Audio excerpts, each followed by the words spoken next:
Good evening. Welcome to the Darkstream.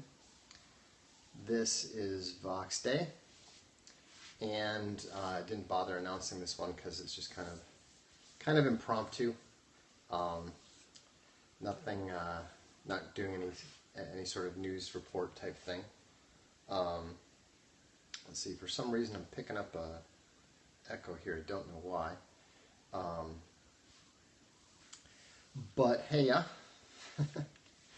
Oh, I just had some random thoughts today while I was reading.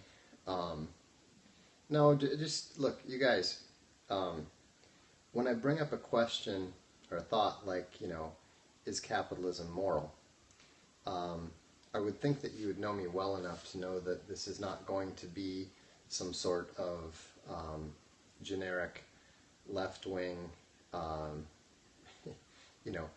a pointless attack. I was just thinking today, I had some papers to sign, some documents, and I was working with somebody that I trust, and so I just signed them without really thinking twice about it. And then I was over at a dentist's office, and I had to sign some forms.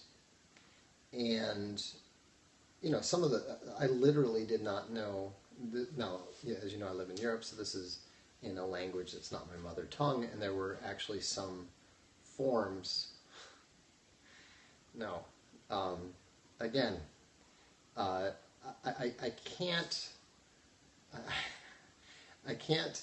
emphasize my contempt for people who are binary thinkers enough, okay? The fact that you ask a question about capitalism, no, I know you're joking, but I'm just saying that that's the normal response. And, the fact that you might ask a question about the legitimacy of the bases and assumptions that we make about capitalism has literally nothing to do with communism. I mean, yes, communism is a critique of capitalism, but it's far from the only legitimate one. In fact, the communist critique of capitalism is an absurd one. It's not a legitimate one at all.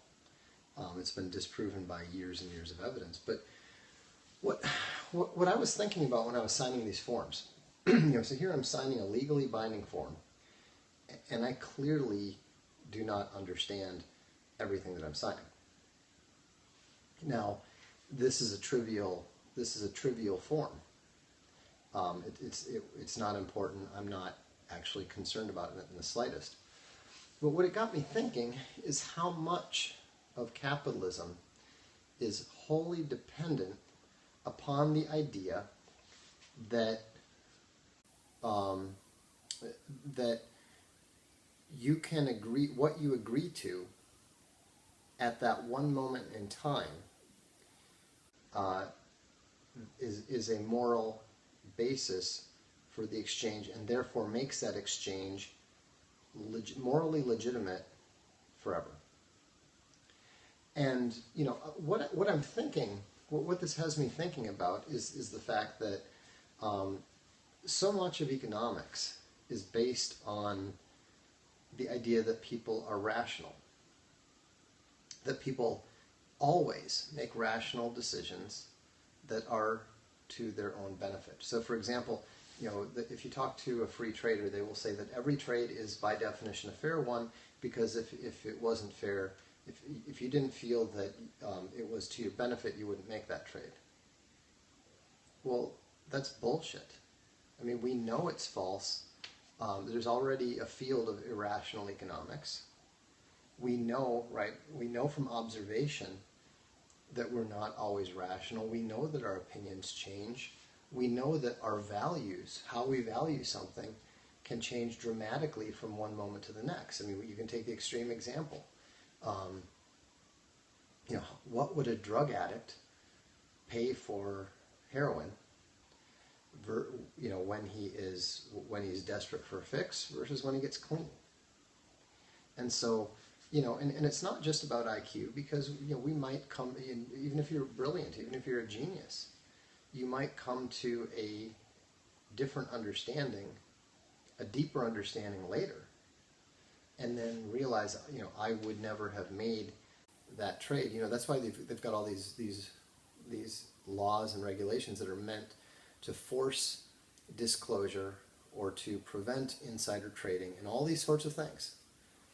And what they are is they're indications that we know that the moral foundation of capitalism is false.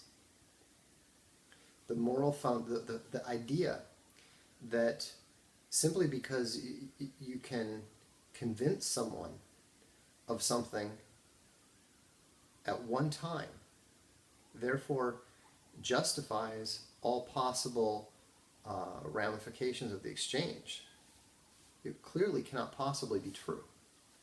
Now, I'm not saying that that means that we should shut down capitalism.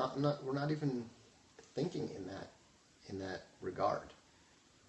We're just, like I said, this is just a, it's just a thought. I'm basically just working through a thought process that was inspired by, filling out some forms today. And so, I am a philosopher. I think I may be the best-selling political philosopher alive according to Amazon, and so occasionally you have to put up with this this kind of rambling. If you're interested in following what I do. So I don't know if I'm going to spend a whole lot of time digging into this, but I do think it's an interesting concept, especially in light of some of Steve Keen's work on the fact that demand curves are not mathematically, or they're not stackable from a mathematical perspective.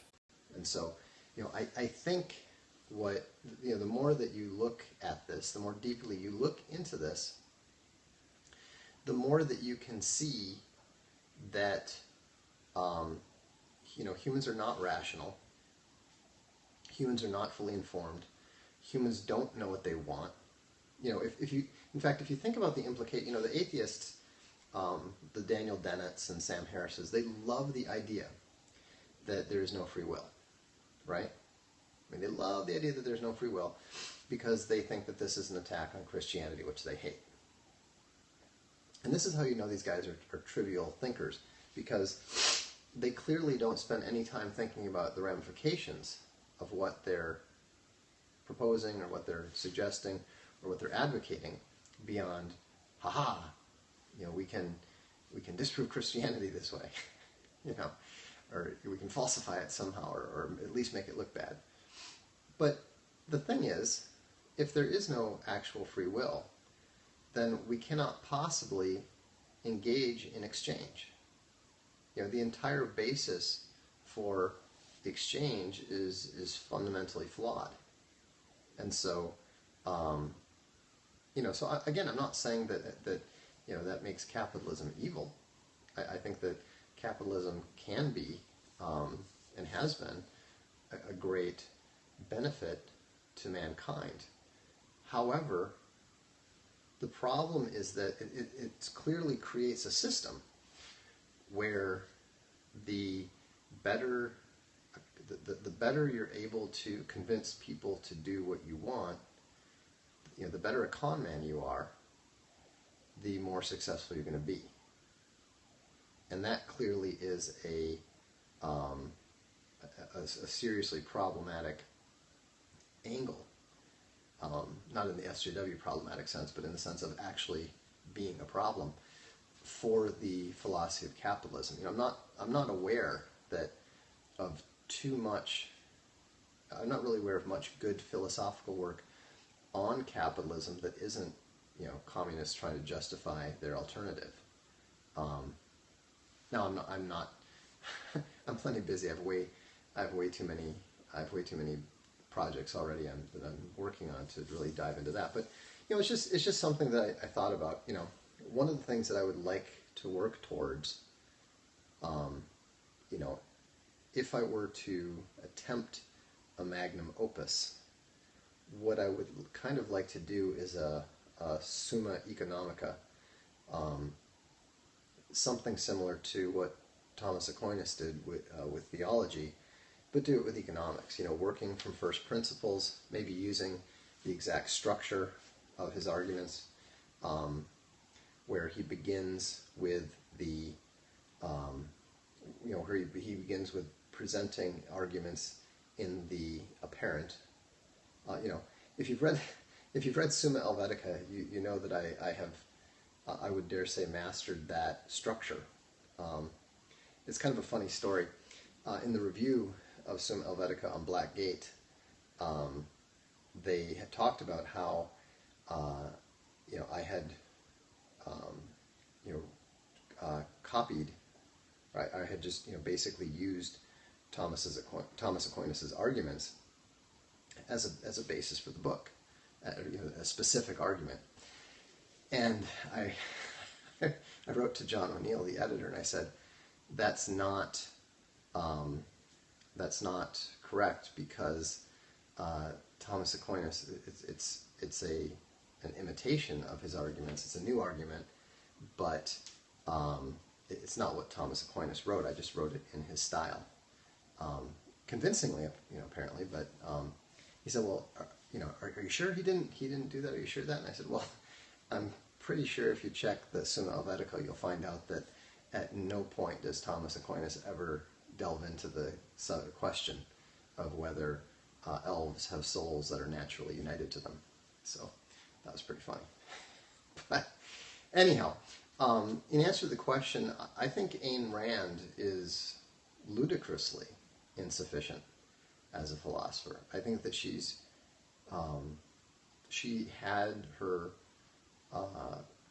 had some strengths, especially as a writer, but she had some massive flaws as a writer, even as a didactic writer. Stylistically, I've written about this before on the blog.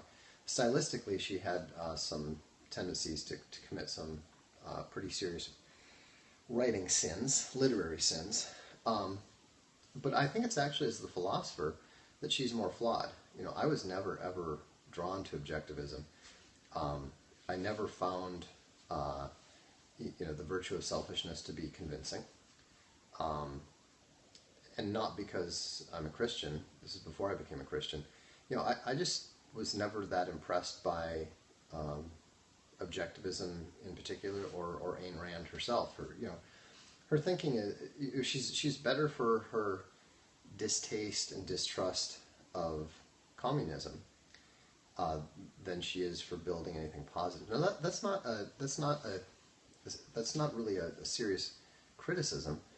It is much, much easier to criticize than build. I've pointed out many times that in The Irrational Atheist, all I'm doing is criticizing. And I do think that's true. Somebody just said here, the obsession with individuality is what's led to civilizational decline. I do think that is a important factor. We've gotten too far away from the importance of family, the importance of tribe, the importance of society, and the importance of civilization, and focus too much on the individual. And I am more guilty of that than most. There's no question of that. And so, I'm not casting any stones here. I'm simply observing. That's the thing. It might help for many of you to understand that, is that I am usually approaching things from a observational point of view rather than a critical one. I think, and also I'm usually not, I'm not usually approaching things from a didactic point of view.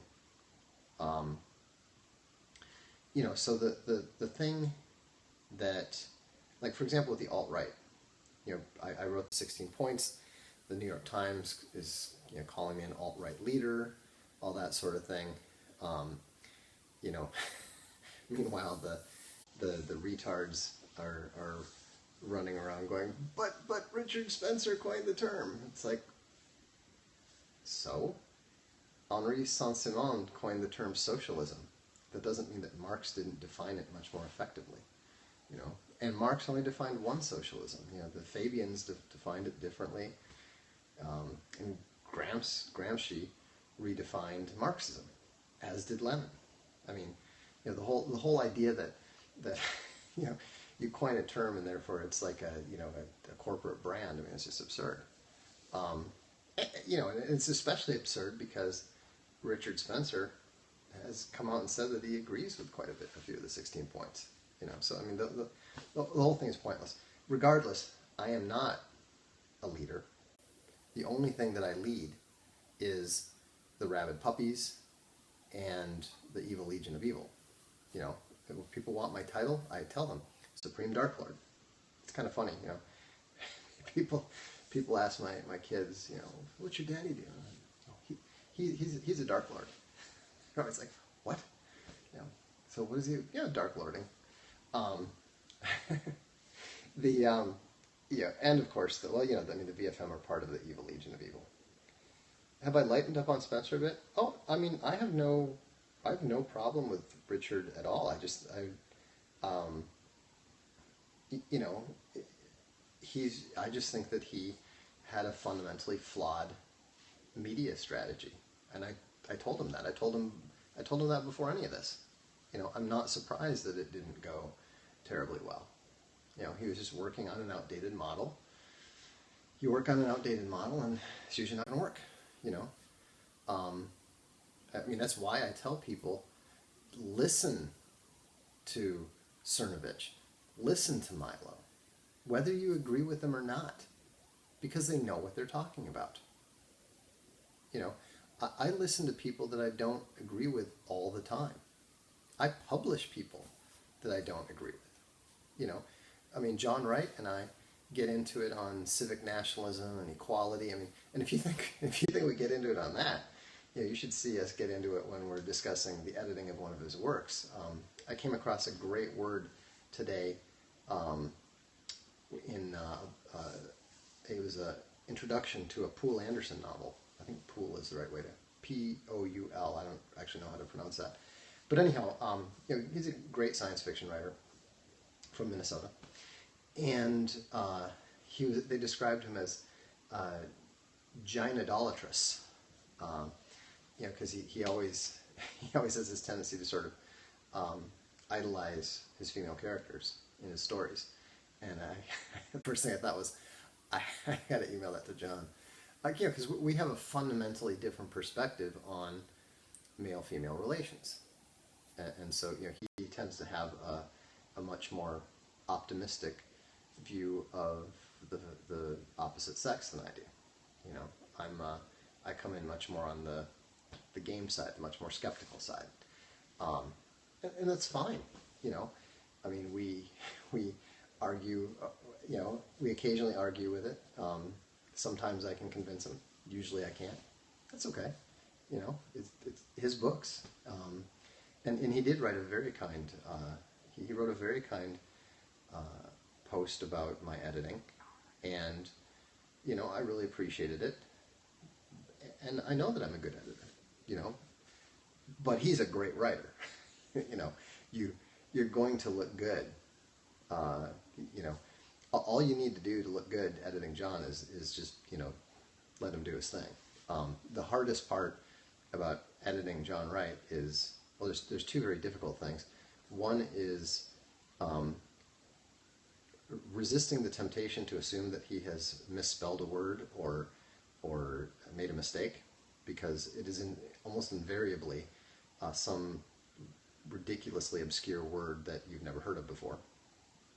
You know, and I speak at least parts of 5 languages. I mean, it's amazing how few words of his I know, you know, considering that. But the hardest thing about editing John is not giving up your own writing career, because it's incredibly depressing to see how fast he turns out stuff that is much better than anything that you can do. You know, maybe you can tweak a little thing here and there. He was kind enough to point out that I helped polish a couple key two key points in two of his works that kind of gave it a little more oomph. But that's minor stuff. That's like you polish the bumper a little bit. So what? It is just amazing. It is amazing how fast he turns out high quality stuff. And then I know this because I'll send him a thing saying, hey, I think maybe like with he actually even mentioned this in Swan Knight's Son. I didn't like the beginning. I thought the beginning was kind of boring. And I said, I don't really like this beginning. This whole first chapter and a half I think should just go. I said, do something that's more moody and kind of ominous and kind of bring the reader into it in a dark place. I said, read The Dark is Rising. That's a great example of how I think this book could start. Now, everybody knows, everyone who's read Swan Knight's Son now knows how it went, and it's so cool. Just the title of the first chapter alone, The 13th Hour, is very cool. But here's what nobody knows, is that he gave me that completely rewritten, completely masterful, completely creepy first chapter the next day. And that's what makes you want to quit writing. Because you're just looking at it going, holy crap, that's better than nearly anything that I've written, and he just did it in a just completely, he didn't know it was coming, he had no plan to do it, he was only doing it because I suggested that he do it, and yet he just blew it away. One take, fantastic. I barely changed anything, and so, you just have to be humble about it and say, hey, the guy's a great writer, but you can understand where it's a little bit demoralizing to go through that and then go, okay, I guess I should get back to my own novel now, but I just don't do what he does. I'm a much slower writer. I'm a much less inspired writer, and my stuff is, very sort of plodding and workmanlike compared to his. I think it probably has improved my writing in some ways. People have been very excited about A Sea of Skulls. They've all said that it's better. It's kind of interesting because I was originally hoping to do something that was better than A Dance with Dragons, and now people are saying that the series is actually better than the entire A Song of Fire and Ice already, and a number of people have even been comparing it to, unfavorably again, but they're more inclined to say, this is something that is more in the vein of Tolkien. It's just not as good than they are to. They're not even they don't even usually bring up Martin anymore because they think that the Selenath stuff is that much better. And to a certain extent, I think that I can understand why, because what I realized looking at what Martin was trying to do with some things is that he is unable to do some of the stuff that I have been able to do in that series. But that's writing technicalities. I want to tell you about something that I'm extremely excited about. Yes, I'm an incredibly fast reader. I don't remember exactly what it was, but it was, I did some of those like internet tests and whatnot, and I remember when I was a kid they measured it, and I think they tested me like 3 times because they couldn't believe it. They kept testing me for comprehension because they couldn't believe anyone could read that fast and still comprehend. I don't really read, words. I kind of just scan the entire. I kind of scan the entire line, and it's almost like there's 2 things going on. One is scanning, and then while your brain is processing. So anyhow, but this is what I'm excited about. Children, these are videotapes. These were what used to be recorded on before we had these things. Anyhow, what's cool about them is that they are 4 reels of my interview and my day with Umberto Eco at the St. John's Monastery Library. So this is never ever seen footage of interactions between Umberto Eco and I, between some of the monks at St. John's and the great doctor, as well as an evening appearance that he did with a professor from Columbia, and the thing is, there is some film of this, actual film. Space Bunny just about killed me. We'd just gotten married, and I went and blew like $2,500 on a camera crew walking around filming Dr. Echo and I. We didn't have that much money either, so it was kind of an incredibly insane thing to do. But anyhow, I just found this, so I'm going to get it converted to MP4. We may actually turn it into like a little bit of a documentary thing of sorts. I'm still hoping to track down the film. I contacted the company that filmed it, and but they can't seem to find it yet. But I'm still optimistic that they will. So it's like 20 years old. But I'm just happy that we have that, because I didn't even know we had that. So I was digging out around for some old game stuff, and I saw these things. And the other thing I have, I had hair. I had the mohawk then. But the other thing I found, and I don't know if I'll dare put this on YouTube or not, but it is the original video for Psychosonic Welcome to My Mind, but it's the lame one that was so bad that Wax Trax went and redid it, with somebody else. And so it's so cheesy, because the idiot director decided that every phrase, every line of the song has to be like shown, so like get it, like if the line says search for light, then it's got like a hand reaching out at a light bulb, and it's so bad, and then it ends with us supposedly playing at a rave, but nobody showed up. That they thought they were going to have several hundred people, but I don't know what went wrong, and so they had like 10 people or something like that. It's probably not quite that bad, but anyhow, I have not seen it myself since about like 1992. So I was kind of cracking up, because I'm looking, going Psychosonic video. I'm like, okay, what? And then all of a sudden I realized, oh my gosh, this is the old one. So anyhow, so I got to find a place to do those, do high quality. It's the same Psychosonic on Excalibur 2097. That's my old band. I think I have. I've got some posters and stuff. I think actually I have like here. Here we go. You might recognize these. Silicon Jesus, Welcome to My Mind.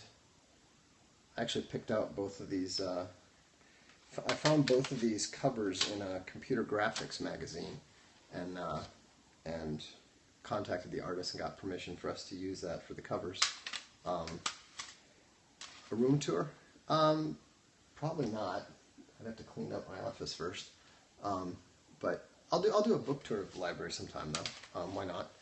Let me see what else we got here. I think I've got Unlearn here too. Here we go. Yeah, this one, Unlearn. So, good stuff. It was fun. Paul and I are always talking about how we're gonna like record something new, and we never do. Maybe one day. My son's turning into a pretty good guitarist. So, no, I was the lyricist. Paul is the singer. I don't know what "am I going to the basement" means, but so yeah. If a man's desk is an approximation of his mind state, my mind state is unfinished paperwork that is not filed. So it's it's the bane of my wife's existence. But what do you do? On the other hand, my computer desktop is exceptionally neat. No, I've tried that. I've actually gotten everything cleared up. I thought that was going to help. It didn't help at all. So, Yes, I'm working on SJW's Always Double Down, and then I'm going to wrap up the final edition. Um, and I don't know. I'm probably going to watch Milo tomorrow because it's already well after midnight here. Um, I'm totally confident that Milo is going to kick ass. Bill Maher is not even close to in his league, um, and so I think that will be that should be fun. Um, I don't think Mr. Mayor has any idea what he's in for. So anyhow, um, that's what's going on. We're not tired of winning yet. By the way, as always, my T-shirts are sponsored by Crypto Fashion. This is not a Dark Lord design shirt. This is one of Crypto Fashion's, and so and don't miss. We've got the new Trump Slide 2020 that are now available. And if you are a member of the Infogalactic Burn Unit, be sure to remember you've got the special code so you can get the special Burn Unit shirt. So I'll have to break that one out again. In fact, I'm going to break that one out again on Monday because it is pretty awesome, isn't it?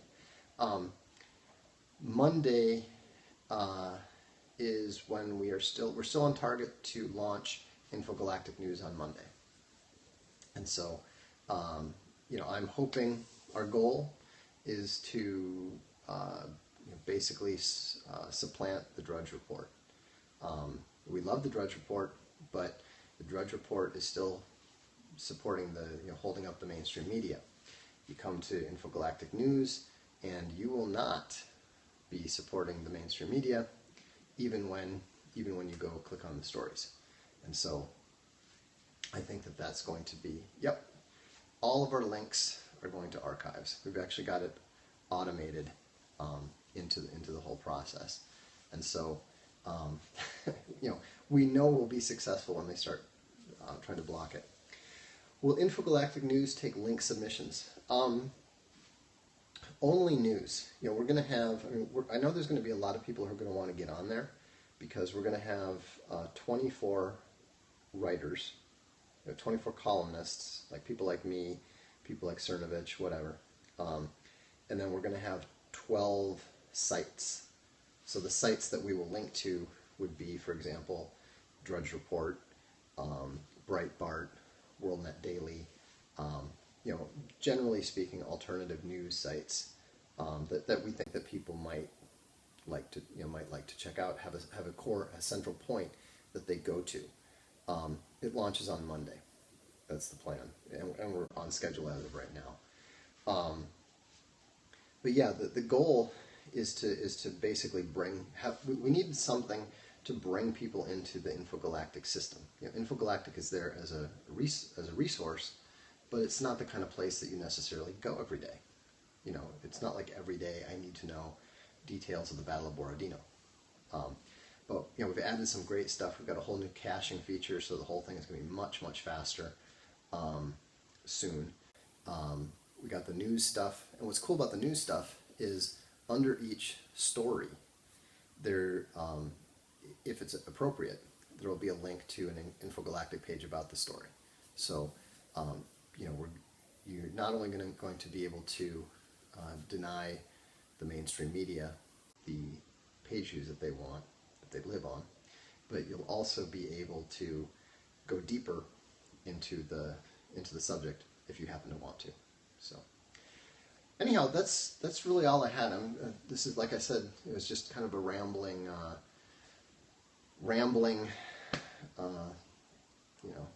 whatever happened to be on my mind at the moment.